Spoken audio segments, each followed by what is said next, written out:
నమస్కారం. మేము విజయ్ కుమార్ గంట.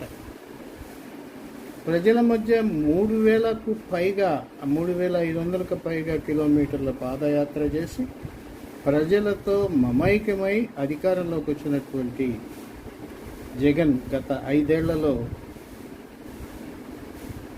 తన ఇంటి సమీపంలోకి పేద ప్రజల్ని రానిలేదు, విజ్ఞప్తుల్ని స్వీకరించే ప్రయత్నం చేయలేదు. అది ఆయనకు తెలిసి జరిగిందా తెలియక జరిగిందా అనేది తీసివేస్తే పత్రికల్లో భారీ స్థాయిలో ఈ అంశాలు ప్రస్తావనకు వచ్చినప్పుడు పచ్చ మీడియా రాతలని సరిపెట్టుకున్నారే కానీ ఆ పరిస్థితులు గతులు మారుస్తాయని గ్రహించలేదు. ఇప్పుడు గ్రహించినట్టున్నారు.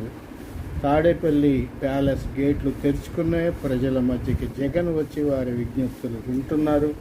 అధైర్యపడవద్దని వారి భుజం తట్టి చెప్తున్నారు.